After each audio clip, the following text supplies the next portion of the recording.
Two humorous nurses would like to acknowledge the true custodians of the land in which we record our podcast, the Yorta Yorta people.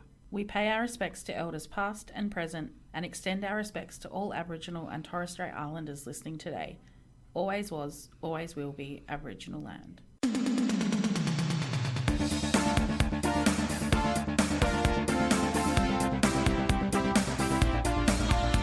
Two Humorous Nurses with Kelly and Alisha, the podcast that knows nurses are worth celebrating. Welcome to Two Humorous Nurses, where we plan to bring you funny, informative, conversational chat about all things nursing. Today is International Nurses Day, and we love to celebrate nurses and all that they do. Today we've got a super special guest, one of our favourite senior nurses that we've ever worked with, Lynne. Lynne is a retired nurse and midwife who has worked in many fields. She has been nursing since 1974, and both Alisha and I have had the pleasure of working with and learning from her. Welcome to the podcast, Lynne. Thank you very much. I've got so many questions, but as Maria in Sound of Music says, let's start at the very beginning. So when did you start nursing and why did you decide to become a nurse? Well, it actually wasn't my decision. My mother thought I should be leaving home. Oh. And there was an advertisement in the paper that said that they were needing mothercraft nurses to follow on from training mothercraft nurses at Berry Street Babies Home because they were phasing out mothercraft nurses. My mother wrote the application. Oh. She came to the interview and answered most of the questions. Oh, my gosh. And left me there. How old would you have been? 16. Oh, wow. Mm. And what was obviously a mothercraft nurse wasn't like a fully trained nurse. No. Mothercraft nurses looked after babies from birth up to 6 years old.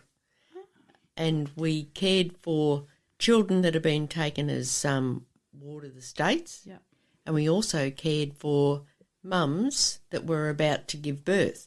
These mums lived upstairs. This is about, this is in the 70s, and things were totally different. Yeah. You know, these mums really had not much to do with us, and we could hear them talking to their families on the phone, saying that they were overseas or they were here or they were there. Oh, so they were like unwed mothers and They were hiding their pregnancies, and they would go off. Yeah. When they were in labour, we would ring the ambulance and we would have the baby back. Gosh. And never ever see the mum again. So righto. So they would have the babies but not take them with them. So you basically were like... Adoption. Yeah. Unofficial. Yeah. Wow. And then we also had children that lived with us up to 6 years old. Yeah. And we had a nursery and we would keep them to 2 years old. And then there was a toddler's wing from 3 through to 6.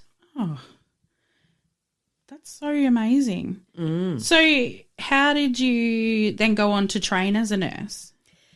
I finished up when they had got through all the processes to farm these poor children out. Yeah. And then I went on to work as a nursing assistant for the Institute of the Blind. Ah. And worked there for probably a year and then went on to do nursing aid. Yeah. Which was centred in Toorak, and we had, I think, 6 weeks in the basic nursing school, and then we went out to hospitals. Mm. And so I went out to work at Caulfield, which was an old army establishment, and I worked in Melbourne as a nursing aide for several years, and then eventually moved to the country and worked as a enrolled nurse at the Golden Valley Health.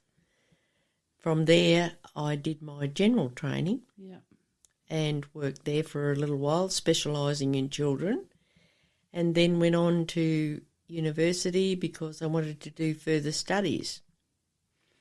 So the training, was that hospital-based back then? Yeah. Yes, totally hospital-based. Yeah. Mm. And would have been so different to what the students today get, because it would have been, was it more practical than the theoretical? Definitely. Yeah. We learnt, when we came to the wards after our 6 weeks basic training, we were worked as a team Yeah. And there was always a registered nurse at the head of the team. And as the lowest on the rung, we would do the showers and the bed making. Yeah. And then sort of the next rung was doing basic treatments like dressings, etc. Yeah.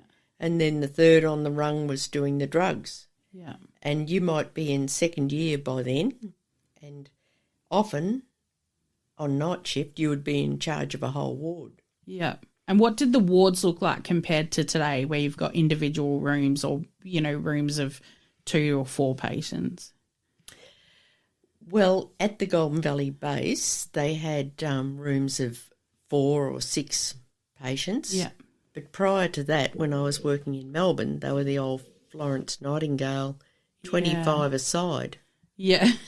No privacy. No privacy. No. Yeah. And I remember my grandma was a nurse as well, and she would tell me all these horrible stories about the matrons. And firstly, your uniform had to be spotless and, if so far below your knee. And then she would go around with a ruler. This is her story to me, to measure in one of those Florence Nightingale wards, to measure that everyone's bed sheets were equal length off the side of the bed. That is and absolutely it was all true. about the visual of the ward, not the patient necessarily. Like now we're so patient-centered care, and if a patient didn't want their bed changed, well, you just wouldn't make their bed or change their bed. Like, that's what they want. But back then it was like, even when I started nursing, it was like you change the sheets every shift and hospital corners and like. But yeah, I remember her saying to me that it was that was priority over whether that patient was comfortable or, it's so different to think about priorities. The patients were regimented too. Yeah. Because they had come through a regimented lifestyle. I suppose, yeah, that's right. And whatever you say would be right. Yeah, I guess so. That's right. So they would hop out of bed, have a shower, etc. And we were the cleaners and the caregivers. We all, in the really, back in Caulfield, the beds had to be so far apart. The bed lockers were exactly in the same position. The bed tables were exactly in the same position. The bed wheels all painted were north. Yeah. The quilts they all had these little pineapple-y things on them. Yeah. They all had to face the same way. Oh, my God. Everything was extreme. Yeah. And that's so funny. I remember the drawer sheets, they had to be 9 inches from the head of the bed to the start. Oh, my God. And if things were wrong, somebody would come along and rip the whole bed apart. It's like being in the army. It was very army orientated. Oh. And to think that was their biggest concern, but patients would just die, like a lot, I imagine, probably more than they had to. That's where medicine has changed over the years. It's interesting you say about the authority, like if you said to do something, a patient would just do it. I feel like that luxury now is only afforded for doctors. Like they'll only do what a doctor tells them to do, not if you tell them to do it. It's so interesting how the priorities have changed over the years. What about after coming through a pandemic? Obviously, we're all really big on PPE because it's been shoved on our faces now for years. But what was PPE like back then? Gloves? I know you were doing a lot of patient care and a lot of cleaning and... We had no gloves. Yeah, okay. I never saw my a biggest glove. fear, yeah. Yeah, we had red raw hands. Yeah. We washed our hands 100 times a day. Yeah. We had very little infection though too.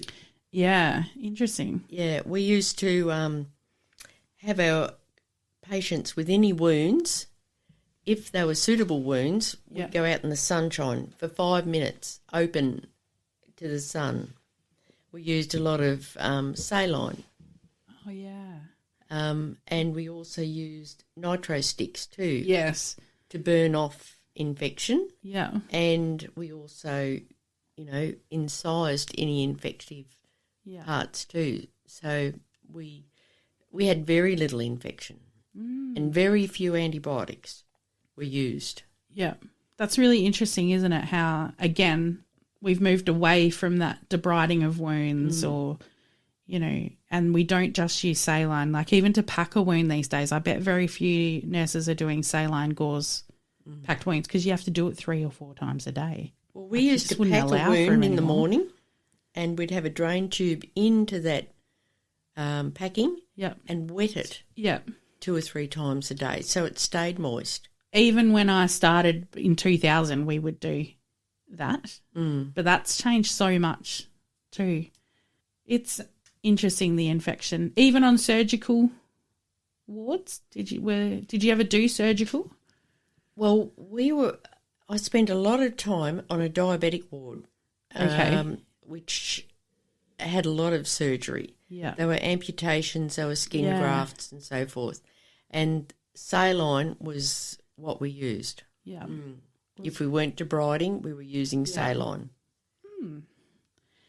And what do you think the biggest changes? I mean, this is probably like quite a broad question because it's been many years of nursing. But what do you think are the biggest changes or impacts on a nurse from then to now? Education.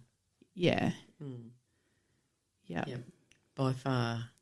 The availability of education is fantastic. And the sad thing is that there's a lot of repetitive requiment. Yes. The mandatory yearly hand hygiene. Yes, exactly. Yeah, that really does put pressure on us to do over and over and over again. Yes. I mean, it's incredibly important. Yeah, absolutely. But it's almost lost, though, because people don't pay as much attention to it because, like, by, 10 years, you're like, well, I know when to wash my hands. But the process has changed. I mean, 5 moments of hand hygiene. I assume it's still 5 moments. So you haven't. It has changed a lot from, you were probably doing 5 moments much better back then because you had no PPE than we do now. But there's a format for it and a policy and a procedure. And the one thing that we used to have that they do not have now is gowns. We always gowned over our uniforms. Yeah. And we changed those white gowns at morning tea, at lunchtime. Yeah. So we had a fresh outfit, really. Yeah. And tell me about the uniforms. What were they like? Could you work in them?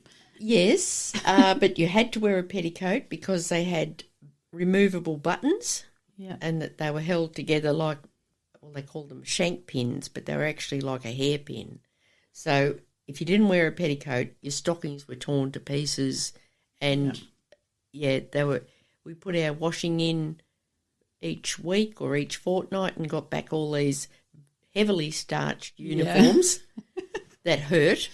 And then after the end of one day, they looked like a train wreck. You work so hard. Yeah, and they were just not very nice at all. Yeah. Yeah. And did you have to wear a hat? We had to wear hats all the time and they had to be placed in the right position. Our shoes initially had to be Hall's shoes. Yeah. And the stockings were a certain colour. And like your grandmother, we had to kneel on the floor. Yeah. You weren't accepted unless you were a certain weight between this or that and a certain height. And did they supply the uniform and shoes and stockings? Okay. No, the uniform, yes. Yeah. But not the shoes and stockings. And what about the pay? I started off on $15 a week. Wow. Yeah. And I had left a factory job for $120. Oh, wow. Yeah. But that incredible. Did include our accommodation and our food. Yes, because you would have all lived in the nurses' quarters. home. My mum is also a nurse and she used to tell me lots of stories about sneaking out of those nurses' quarters and then having someone who stayed back to let you all back in because they would lock the doors and not let you in. So you had to have one person to always stay back to let you back in. Yes, we had to be in by 10 and if you wanted a midnight pass, you had to apply for it and then you'd be signed in by whoever was in charge of the night shift. Yeah. And they were only available once every couple of months. Yeah. And if you got married, could you work? No. No. Yeah. You were out. Yeah. Yeah. There was a plentiful supply of nurses. Yes. Yeah. Was it was it like if you were a girl, you had two choices, teacher or nurse? Exactly. Yeah. Yeah. I remember at high school or boarding school, we had two films. One was about teaching, and that was all very nice. But the one that got me, the nursing one, there was a nurse asleep on the beach all day. And she came back to the nurses' quarters for tea, and then she waltzed off of work. And I thought, that's a job for me. Yeah. They That'd sucked be great. you right in. And you did you do, like, when I met you, you were on night shift all the time. Did you always do night shift? No. But we always had to rotate onto nights as our roster showed us. Yeah. We never had any choices in our rosters. Yeah. They just were given, and you did. Yeah. And was full-time, were they like 8-hour shifts, 12-hour shifts? There were a lot of split shifts. Oh, yeah. Yeah, like you might start at 6 in the morning and work till midday, and then come back at 4 and work till 9, something like that. Sounds terrible. Well, at least you could have a sleep. I suppose, yeah, that's right. Go and have lunch and a nap. Yep. And some questions that we got from our listeners, one of them was like, this makes me laugh because I already know the answer, but were there such things as patient ratios? No. No, it was just get the job done. Yeah. Whoever turned up for work, and everyone used to turn up for work unless you were very unwell. Yeah. Yep. Yeah. You just worked. You just did it. And would you ever have questioned a doctor or a senior nurse? Never. Or no? No, never, ever. Yeah. I remember my grandma saying to me once, I can't believe the way you talk to your nurse unit manager. I'm like, what, like a normal person? Like, just she's like, oh, we would never have even had a conversation with them. They were off limits. Absolutely. Yeah. We had to stand in the corridor with our hands behind our back if somebody senior was coming towards us. Yeah. It's like, and when matron came in for lunch, we would all stand. Oh, my God. Until she sat down and said grace, and then we could resume. Oh, my God. One of the listeners asked about manual handling. No lift policies. There were no lift policies, no lifting machines. How did you move people back in the day? We had lots of great ways to lift people. Probably one of the best would be shoulder lifts. Yeah.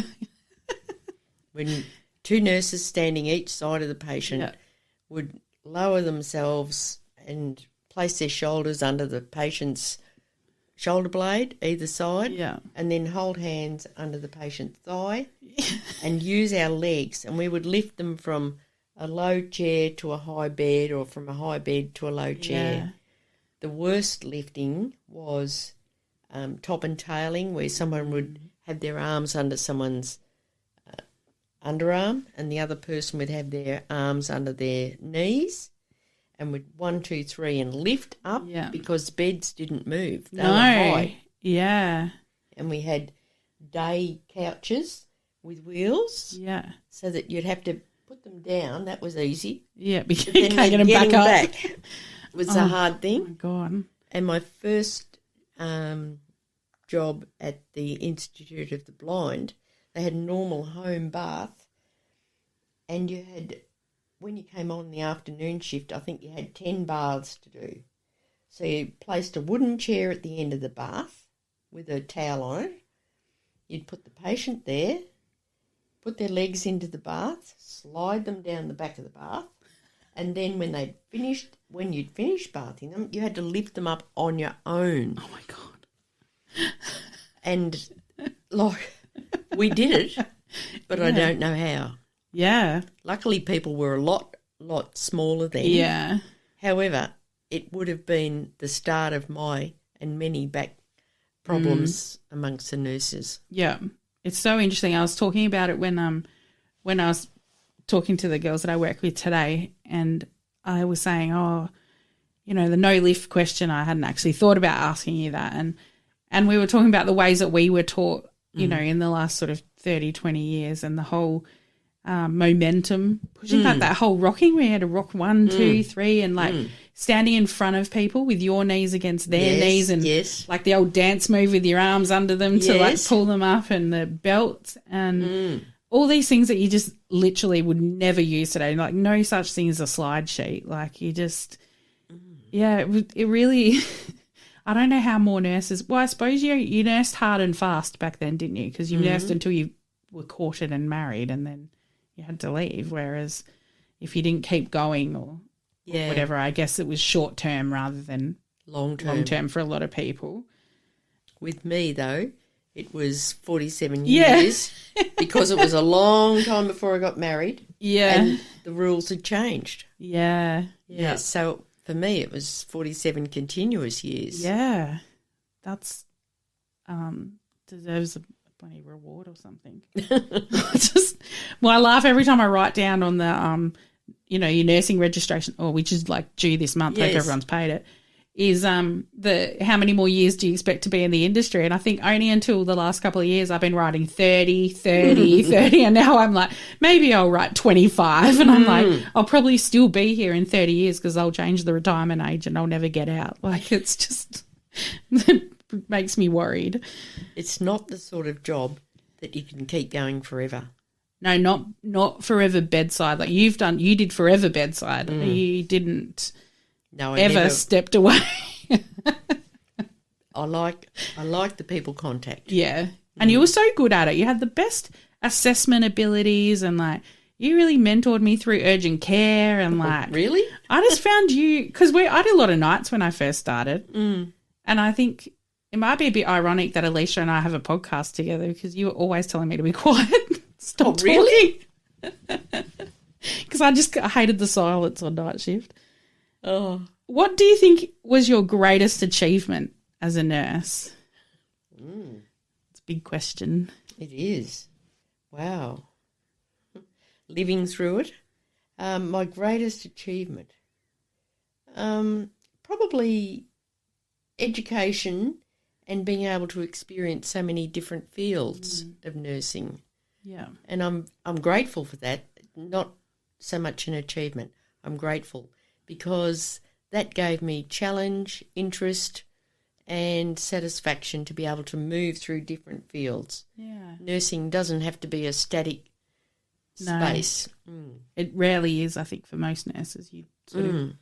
You have the opportunity to jump in anywhere at any time. I think that's the best thing about it. That's probably why you can be in it for 47 years because you can do different things all the time. Exactly.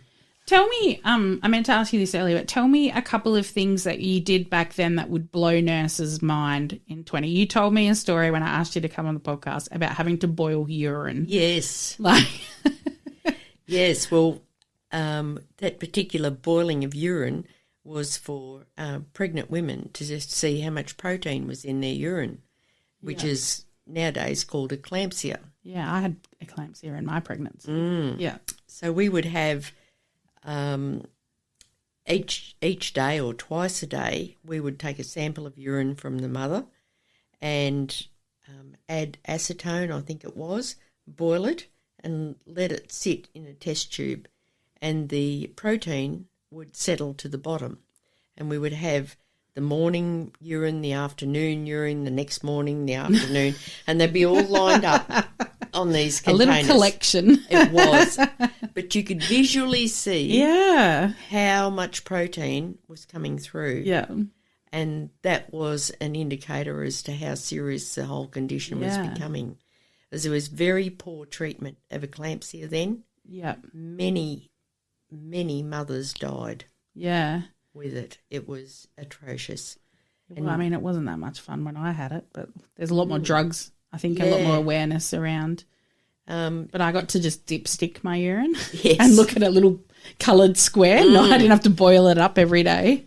And in this diabetic ward that I worked in, all the urine was tested with tablets, etc., so that you would only gauge by colour. Yeah. So the assessment of how much glucose the patient was carrying was very poor. Yeah, because you wouldn't have had a pink finger prick system like we have now for blood glucose. No, and the first blood glucose machines were very cumbersome too. They were about as long as a pencil case. Yeah. And you had to wait a minute, and then you had to wipe the stick and then wait another minute and insert it. So if your technique wasn't perfect, you would have an erroneous reading. Yeah. So what about just basic stuff like OBS, like blood pressures and what thermometers did you have? Always mercury. Always the shakedown thermometers. Yeah. And so you would always have RSI. Yes. Always. And then you drop one and you have to collect drop those one. beads of mercury. And also the sterilisation of the bed unit. Like, you'd have to be very careful with those mercury things. If you put them in too much hot water, they would all break. So you had to be very careful. Yeah. And did you do OBS regularly, or was that a thing that you checked blood pressure, temperature and all that? Yes, very regularly, 4 times a day. Yeah. That was it. Yeah. And it would have just been the old mercury blood pressure gauges as well. Yes, None of these push a button and... No, all up and down. Yeah. And I remember carrying one from one end of the ward to the other. It was one of the modern ones where they flipped up like a pencil case, carrying it here, and it flipped down on my nipple. I nearly sunk to the floor. I love how you say the modern one, but it was still like real old school. And is there anything else, like what about medication-wise and things like that? Did you do a lot of IV? No. The patient had to be very unwell before IVs were used. Yeah. Blood, later in the 80s, blood was used a fair bit. Yeah. But we had these crazy filters that we actually had to prime the line and then somehow get the air out at this top filter. Yeah. And if you went too far by your pumping of it, it would just overflow and you'd lose your blood. And it looked like everybody was killed at the bedside. We did an episode on transfusions and how it was modernised to the point that it was used quite routinely, and some of the devices that they used to collect the blood specimens but also to give it was like archaic looking, and it was literally in the 70s. Like, I suppose for me, the 70s doesn't seem like that long ago, but anyone born 2000 or more, it's like a lifetime ago. But I was born in the 70s, so it doesn't feel that far away for me. Yeah. But it was really, the blood stuff was quite interesting because that would have been around the time of the AIDS epidemic as well, and so it would have been quite scary, I guess, or were people not even really aware of it? Oh, no, I think people were very, very aware of AIDS. Yes, very aware. Going back a step, my mother was a nurse, and they had very limited blood transfusion. If somebody was transfused, they would have to be on death's door and transfused from a high bed to a low bed, a direct transfusion. And so if the patient died, well, so be it. If they lived, a miracle. Yeah. Most of their transfusions were actually done from, Mum used to say that they went to the local abattoir and they collected fresh livers and they moolied them down. Oh, my God. Into a mixture. Yeah. And then they added a little bit of water to make them more fluid and put a nasogastric down and gave them the iron Yeah. And for midwifery patients, that worked very well. Yeah. Yeah, that's intense. I think I give a lot of iron infusions in my, maybe I'll just start feeding them liver. Yes, it works. That's because I mean back in the early days of transfusion, they used things, like pig's blood, and they even used milk for some. Like it was like the whole theory behind volume replacement, but working out what was right and what wasn't right, and so many people died. But also they were going to die anyway. I think was their school of thought. So, how did you know that it was your time to retire? Like, how did you know you wanted to step away? And I really felt that I couldn't problem solve as quick. Yeah. That was probably the biggest thing. I thought I could make some big mistake. Let me get out while I haven't killed anyone. Yeah. Or haven't been to court. Yeah. Have you ever been to court at all, like in a coroner's situation? Yeah. Well, not in a coroner's situation. I did have to put in a coroner's report once. The only other time was a work cover for a colleague where it went all the way to Supreme Court. Oh, my God. That's intense. Was it a relief retirement, do you think, or were you very sad? Like, how did you feel? I feel like I wouldn't be able – I mean, I'm not ready to retire yet, but I feel like there would be a huge empty space to go from being a night shifter, like you did a lot of nights, and then to not have that to go back to. Like it would be, you're a leader and you work hard and you were in emergency situations and you're in control of big, like you say, big decision makings, and then to step away and just go back to life without that level of. Yes. I didn't really miss that being a leader and stepping away because I felt that I wasn't up to it. Okay. And now I'm a volunteer. Yeah. I go into the local aged care with my dog, and I have the opportunity to talk to people. Yeah. The clients, the residents. Yeah. And sometimes I think, something more could be done for this person, but I'm not privy to what their situation is, and I'm not about to step into that nursing role again. Yeah. So you can take you out of the nurse, but you can't take nurse out of you. Yes. Yeah. And you stay in your own lane. Yeah. Otherwise, there could be an issue. Yeah. Yeah. So,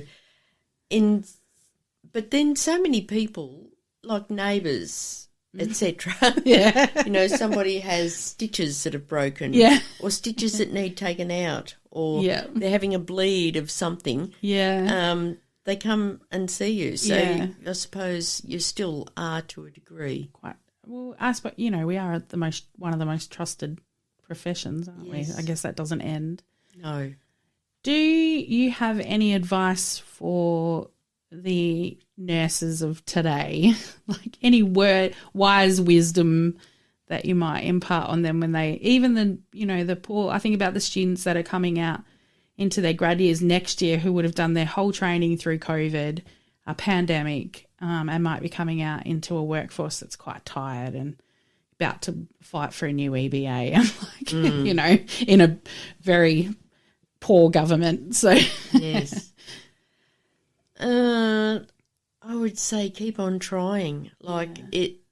47 years, I would say it was the greatest career. Yeah. Although many times I thought it was the worst career. Yeah. But in fact, it's the people that you meet, and if you like being useful, if you like helping, be kind, keep learning, and be respectful. That would be my advice to all nurses. Yeah, that's amazing. Thank you so much for joining us today. It's been a lovely chat. It has. Yeah. As you might have noticed, Alisha wasn't with me today when I recorded that episode with Lynne. Unfortunately, she was unavailable, and that was a great chat with a nurse of 47 years experience, and I hope you got some insight as to what it was like to nurse back then and how much nursing has changed through the years. And of course, we want to celebrate all the nurses out there for International Nurses Day. We fully understand how much hard work that we all do and how much education and time and life we put into nursing, which we all love so much. I really want to take this opportunity to thank everybody for their role that they play. We honestly understand the pressures, and we love that you all love to come and have a laugh with us, because at the end of the day, if you don't laugh, you cry, and we want everybody to laugh. So head to our Instagram page at Two Humorous Nurses to enter our giveaway that we're doing with eNurse Australia for a scrub set of your choice. We love their scrubs. Alisha is obsessed with their Koi brand, and we are running that until Sunday the 14th, which is also Mother's Day. So if you're a mum and a nurse, definitely go and enter. All you need to do is just write a comment. It doesn't even need to be anything fancy. Just tell us why you love nursing or what that means to you. And you go on the draw to win. That's it. No tagging, no doing anything. So we're going to draw that on Sunday the 14th. And big thanks to eNurse for that. eNurse love our nurses. Please go and leave a 5-star review wherever you listen. If we brought you some joy over the last 2 years or 2.5 years, you can also send us your stories. We'd love to hear more about your stories, especially if you've got some funny nursing ones. You can email us at hello@twohumorousnurses.com. That's humorous like the bone, HUMERUS. And it's just me saying bye today, so everyone has to say it with me in their cars or wherever they're listening. Bye.